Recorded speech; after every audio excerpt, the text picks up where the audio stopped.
So what I'm going to go over today's seminar, I think is probably one of the most important things for everybody to understand in MMA is how to get out of side control. Especially if you're a good jiu-jitsu person, you don't want them to be in side control. You can't fight from there. If you're good with your hands, you can't fight when you're in side control. I think side control escapes are actually more important than even mount escapes because mount is a little bit easier to get out of. It's easier to bump people, move out. You don't see people get stuck there too often. Side control is usually more the place I see most people get damaged and submitted. So we work on that. When I teach, principles and concepts are the most important thing that I'm trying to convey. Meaning that just like everybody here, well, this usually works better in English, but everybody when they learn the same alphabet, how to make an A, how to make a B in school, they're always the same. Same principles you have to follow, right? But everybody writes the same word. If they write the word boy, spell it in English, just stick with me on this one. Everybody's boy is going to look a little different. Everybody writes a different kind of B, everybody writes a different kind of O, everybody writes a different kind of Y, because your bones are different, your muscles are different, your flexibility is different. Your personality, how you think about things is different from individual to individual. Do not be obsessed with the technique, be obsessed with the application. I'm a results-driven guy. If the person goes to sleep, it was a good show. Bottom line, right? Okay, so the side control position, may I use you? I'm gonna use my daughter as a demonstrator because I've got a bit of a cold, so we're gonna kind of, yep. So, the worst position to be in side control is exactly what just happened right here. She's past your forearm, you can't block the hip. Her head is down, so you can't get a frame in there with your other outside arm. You can't dig in there, it's extremely awkward, and you're stuck. So I have to start creating, whenever you're on the bottom, a key principle is you want movement. So now I explode in one swift movement and knock her over.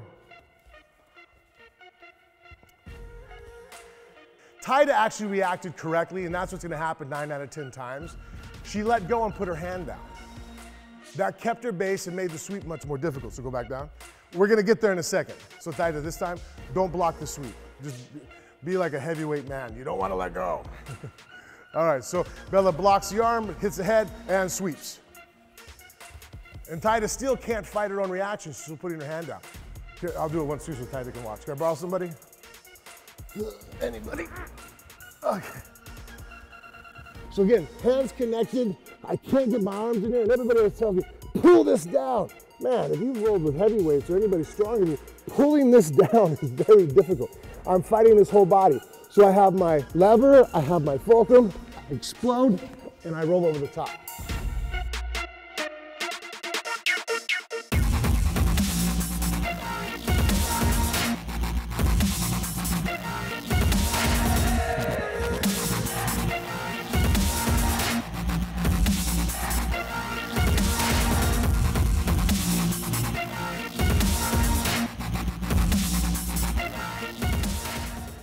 Anybody completely just lost on that first move?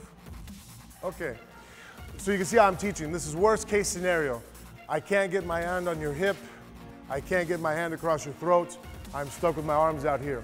So now I've gone for the first move, and I at least now I'm in a much more advantageous position to block. So now I exploded. He put his hand on the mat to block. I blocked. I have my frames and I have my elbows. If my opponent is not being very aggressive from here, sometimes it's not. I feel his energy. There's either going to be driving energy towards me, which will be the next move we work on, or he just kind of sitting here trying to maybe, I have a lot of guys now that are very good at striking. They kind of like just float. They want to float here to beat me up, which I get, I understand. But if I feel that float, I'm going to just, my knees on top of his, closest to the ground is across the hip. So this is helping me create frame. I chop my foot down and put my hand on the mat. From here, I just do a technical stand-up, boop. And I clear my hand towards in case he shoots down on my leg. Usually guys who don't push in on me don't shoot on my leg. Those two personalities don't go together. If I have a guy who's a good striker who wants to float and beat me up, I push, he usually doesn't grab a leg. The guy that grabs a leg is usually the guy that's driving on me. He's aggressive like a wrestler, forward pressure, different personalities. Usually those two positions don't go, but just in case, clear out the arm. So again, I'm in here, I've got to this position at least, I'm trying to get out. I put my hand closest to his head, goes to the bicep. I use my other foot as a pendulum to help me get up. I go elbow, hand. Once I get to my hand, I'm pretty safe for him trying to push me over. I'm strong. If I have just my elbow on the mat and he pushes into me, I'm probably gonna fall back down and go to the next move. So if I get to my hand, I'm now just doing a technical stand-up. My outside foot, I rotate. And I bring my hand to my elbow. If he goes to shoot, there's a guillotine waiting for him.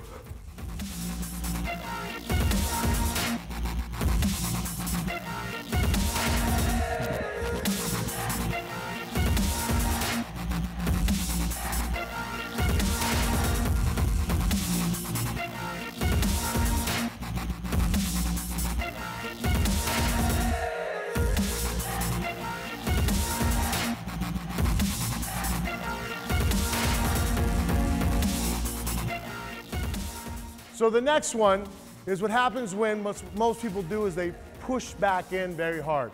I've got their hand off my head and I'm going away from them. I probably get to my elbow and now here they come, they're driving forward, which is actually a pretty good reaction. That's, I would probably tell you to do.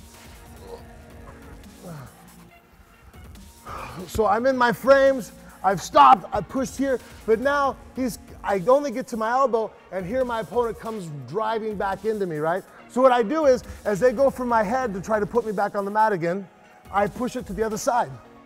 I completely go to my ribs. From here, I'm sliding out and I get to my hand.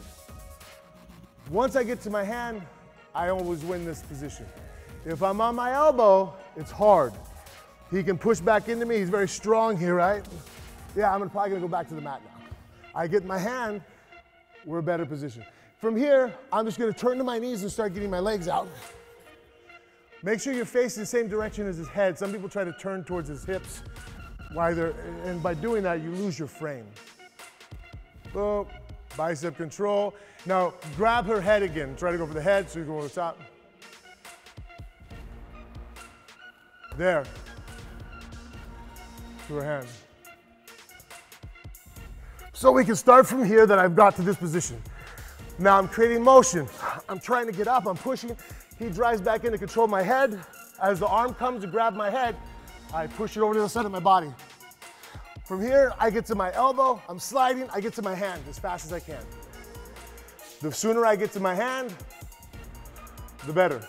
Because now I'm a very hard object to push over. My shoulders are above his hips. When my shoulders are below his hips is when I'm easier to drive over. Once I'm here, now it's just about going to my knees and getting out. And I'm always spinning towards his hips on that one. You spin towards the head, you lose your post and he crushes you. I go this way, or just flee. I even flee. I'll go there, get away for a second, and then now I can re-engage. Make sense? All right, I normally don't teach this in the seminar, but you guys all seem to, several of you now have done it and are good at it, so I'll show it. If you're not good at it, don't freak out. This takes a little bit more feel and stuff, right? No, both of you. So the question keeps asking, what if they hold my legs, right? And you're absolutely right. That happens all the time, right? So I'm here, they push over the head. Now stop here. He holds my legs. I'm going to switch grips. Now look, see, now watch. It's like a table. He's a table. One of his posts is gone now. It's wrapped around my legs. So I reach over and I grab their armpit. I put my toes in the mat, and now I'm going to use my hand to lift my hip to throw you over your shoulder. Now you could stop this move. You know how you stop it? You let go of my legs, you hold on. So now I'm one move ahead of you again. Everything I'm doing is like, hey, look, you have a choice. Either choice you make, I know where I'm going, but you have to make a choice. So you either stick with what you're doing, boom, I put you on your head. Oh, you're going to let go? Fine, now I'm going to get away. You know what I mean? Like, you can't have both.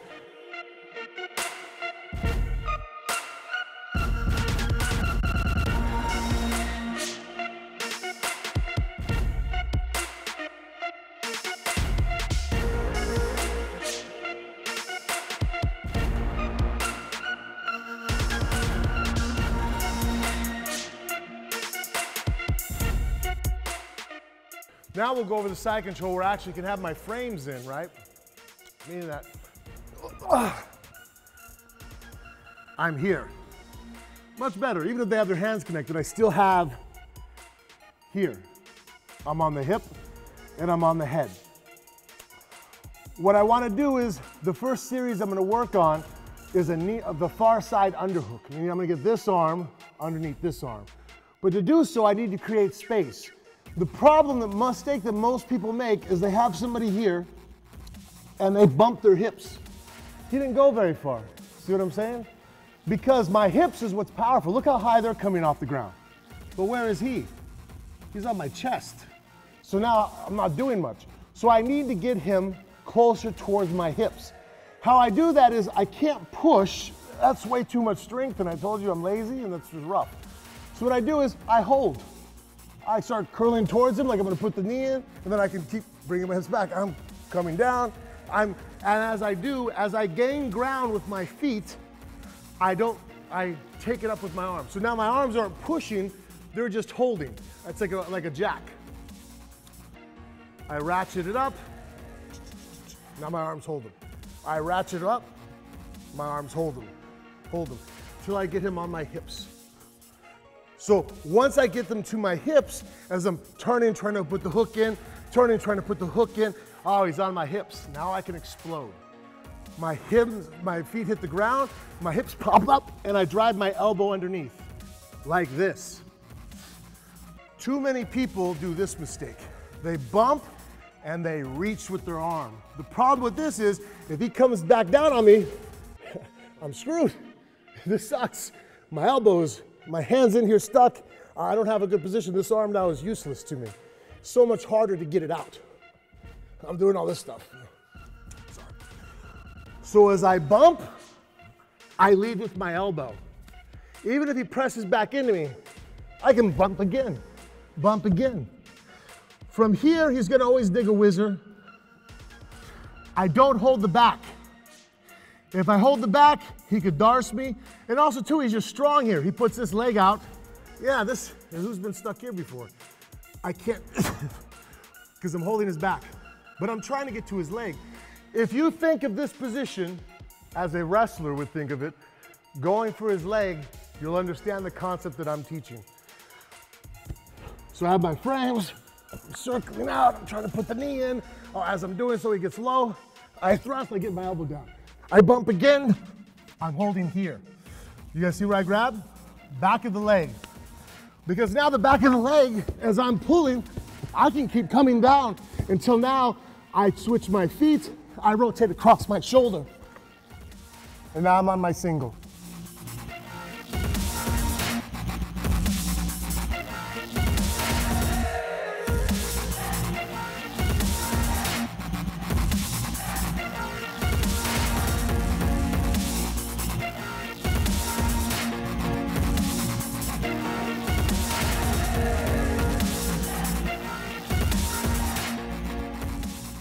So bring it in, next part of the move. Now, some of you guys, you're having the head inside single, you can knee tap. If you have a takedown that you like from there, go for it, whatever you like. This is the way I do it because I usually go with guys who are grappling.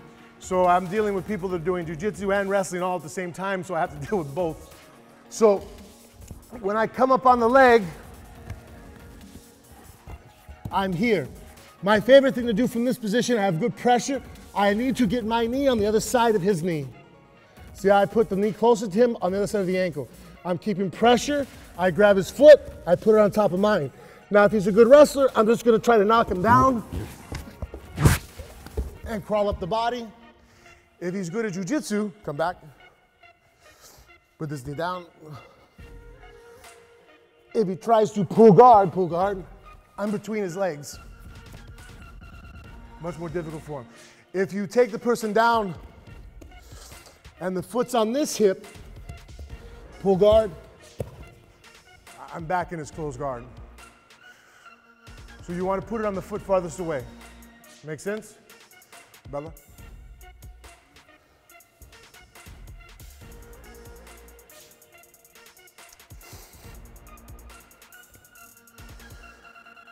Frames, her bump. She gets the leg, she's up, go ahead and dig a whizzer. If the person doesn't grab a whizzer, just take their back, no instruction. But if they have a whizzer, I can't get to her back now. Bella has now put her knee inside the foot, grab it, put it on the hip. Now you can knee tap. If they're trying to stand up, I just drive forward, go back. Just to grab the leg, just go from there. Belly down, put the foot on your hip. Now watch, stop here, pull guard.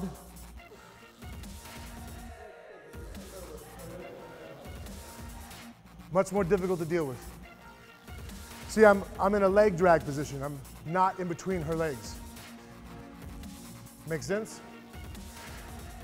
So again, the steps. I grab their ankle, my knee closest to them, I put on the other side of their ankle. My hand goes to the top of their knee so they can't kick out. Now I put my weight there. My outside hand is free. Grab their foot, put it on my hip. Depending on what they're doing, I chase them down, or they pull guard, I don't even get to this position, and I just make sure I stay behind their hamstring.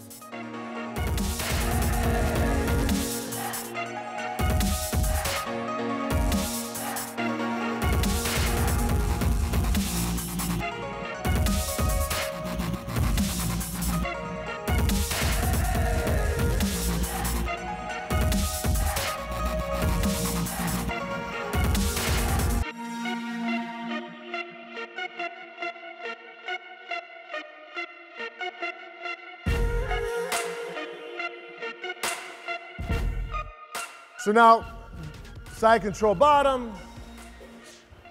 Okay, let's say Bella's now bumped. She can get her knee in there. She can get her forearm in there. No, don't frame, don't frame. But you know what she can't get? Her frame in there. This person's really good at keeping their face down, right? So, but I still am able to get to this, and I'm still able to get my knee here. But I can't get that hand in. Anybody been here? Yeah, I get there all the time, especially big, strong guys. Man, they're circling my arm and I've bumped, I can't get her down, I can't get a frame.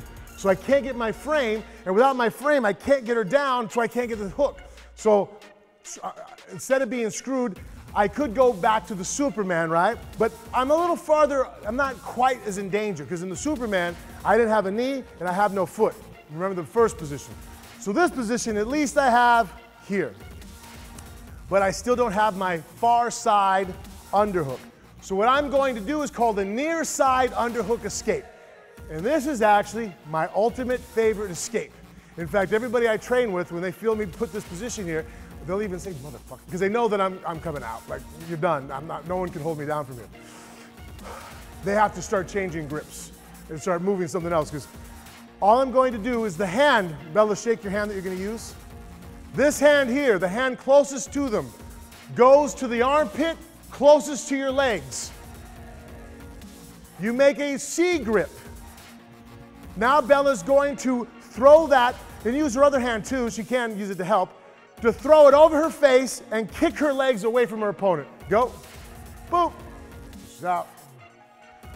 You'd be surprised. You know who I see do this move and they don't know it? Beginners, guys who don't really know what they're doing. Even all the pushing stuff. You know who actually I first saw do that was Forrest Griffin. He used to do that to me. He pushed. But Forrest has a battery like I've never met anybody in my life. I have never met a fighter, and I've been fighting professionally for 20 years. I've never seen a Forrest Griffin as far as energy. Can't hit very hard, but he doesn't stop moving. That guy, and it isn't like he just moves. He moves hard like the whole time. It doesn't stop. So it used to embarrass me that he would get up from me by these posts, the first ones I showed you. Because in my brain, I'm a jiu-jitsu guy. I'm like, that shouldn't work, man. That shouldn't work. It was working. And then the only thing that made me feel better is one time Damian Maia was in the gym, Benny Magalesh was in the gym, Robert Drysdale was in the gym, and guess what Forrest Griffin kept doing? And got away. And I'm sitting there watching, I'm like, well, I'm in good company. So it actually works. And then I watch this move, all the time guys do it. Where I got this move from, I was taught back in gi class, but it didn't work all the time because people make one mistake. Now watch this one mistake that people make. We'll keep going with the technique. Go back. You've probably seen people do it this way. So Bella doesn't C grip, she just punches her arm through, right? Now roll to your knees, Bella, like do the move. And it works.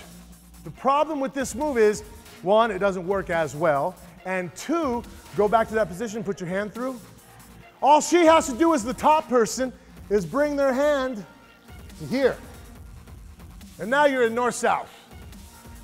So if this person knows what they're doing, it doesn't work. If they don't know what they're doing, it works. If you notice, I don't train moves against a person who reacts and doesn't know what they're doing. Because if the person doesn't know what they're doing, I'm like, oh, okay, boom, got you. I'm just gonna take advantage. I'm planning on you doing the right thing and how to beat that.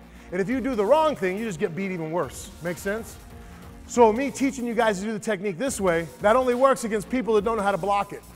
The minute they know how to block it, you're just moving from side control to north-south, which I think is actually a worse position because I really like the north-south choke. Got me? And most people now too, especially Marcelo Garcia, you know, how many chokes did he get in no-gi with that thing? And it's good for MMA. You can get there and choke the guy with the gloves. It's hard. It's a great position to be in north-south. And a street fight is horrible, you know. It just turns into pride all over again. Okay? So I'll do the move. So I have the frame on the hip and on the knee, but I can't get my other hand in here to get my frame on his head. So all I'm going to do is I use my knee to push a little bit to get this hand through. I put it on the bicep, I throw my feet away, and I get to my knees. It's as easy as it looks too, guys. And it actually works better the more aggressive they are because they're pushing towards me and I throw them over the top. It almost works like this. I pretend it's like, you know, you're playing with your kids and you're holding the door and they're pushing. It was very mean. I didn't do it to my kids. I'm using this example. And now I just open the door. They fall over. The more aggressive they are, the funnier it looks.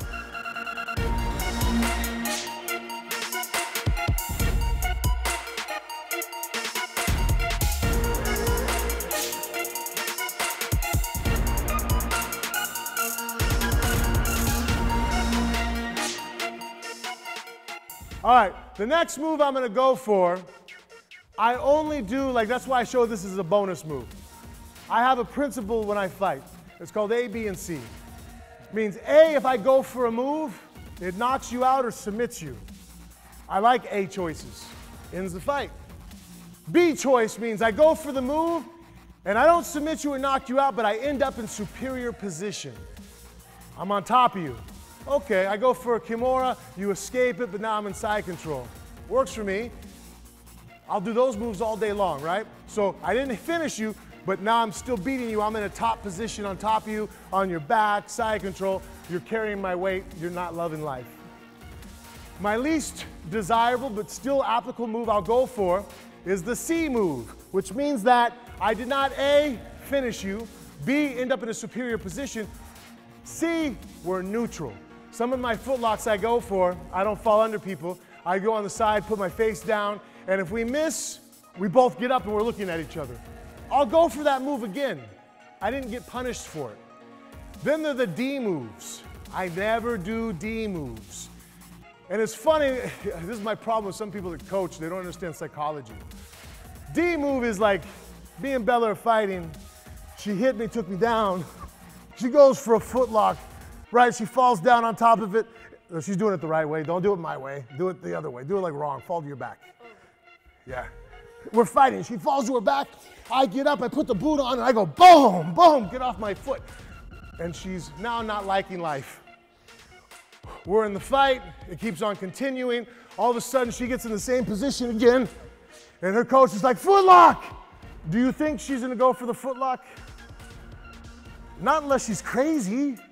Your brain is now being trained. It's like every time you grab a guillotine, if I pick you up and slam you on your head, how many times are you going to grab that guillotine in the fight? And your coach is yelling, do it again! You're like, I thought we were friends. You're not going to do it again because you got punished for it. You know, and that's how I'm trained. Like, I do that when we're rolling, when we're fighting. You go for a move, I punish you for it.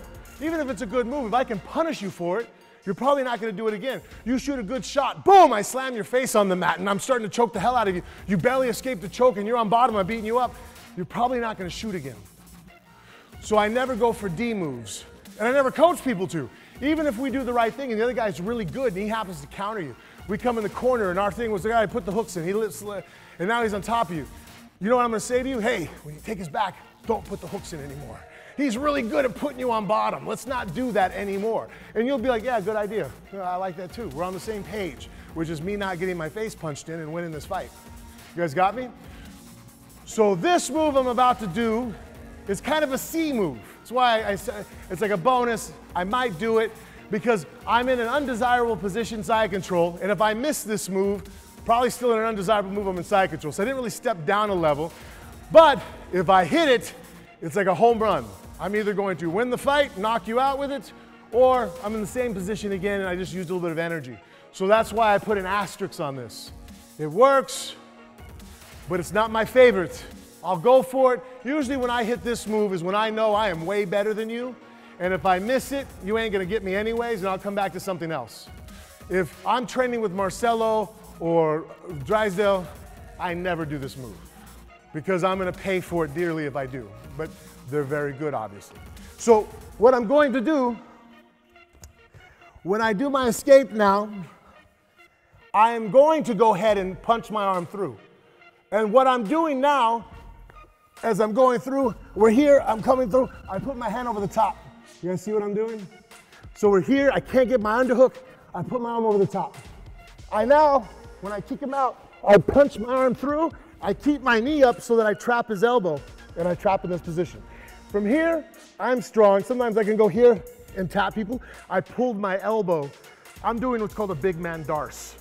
We're both big. Sometimes it's hard for me to get connected, so I'm just going to hold it tight and bring my elbow, and I get the finish.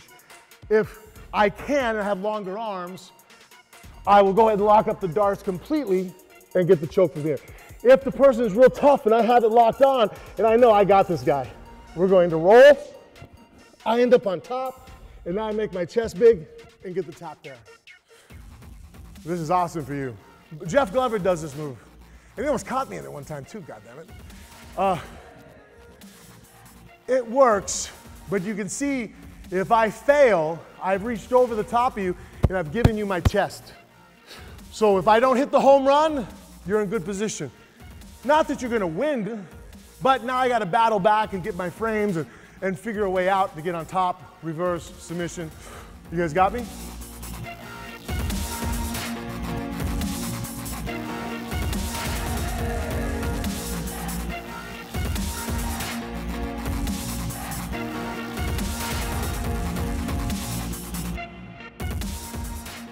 A darce is not like a high elbow guillotine. Deeper is not better. With a darce, I can only be as deep as usually my hand outside the back of his head. If you guys are reaching too deep, the problem with that is, Bella, can I borrow you? Come here, bring some. Lay down, so like start to lock up the darce, just however you want to get there, get there. Okay, if your hand, everybody come on this side right here so you guys can see this. It's a very important detail. With all darces, Bella's arm right now is too deep. Look how deep her hand is. So when she locks this up, the forearm is pressuring the back of her neck. Yeah, if we're practicing and I have to go to work tomorrow, I have school, I'll probably tap because it's hurting, but it's not cutting off the blood to my brain. So if you go more shallow, towards the back of your thumb should be able to touch the back of their neck. Now, the forearm is on the throat. See, look, even my own hand. If I were to choke myself right now, I'm here. If I go too deep, not going to work. So then, locks it up. Now we squeeze our elbow down, and the forearm's on the throat. So switch places real quick so she can feel it and see it too.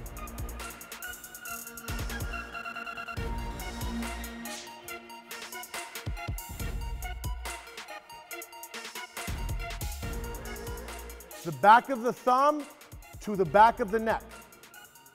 So scoot to your ribs a little bit so that your hand comes out. A little more. No, too deep. You're going the wrong direction. See how you keep coming up this way? I need you to make this shorter. There, go shorter even. There. Now, blade towards them. Anytime you're choking someone, you want the thumb pointing towards their throat. That's why people, when they grab the choke, they do this for a guillotine. Here, a darce, I want my thumb facing your throat, Because if I know if my thumb is facing it, that means my radius, this bone right here in my forearm, is facing your throat and I can cut your neck. So now, relax.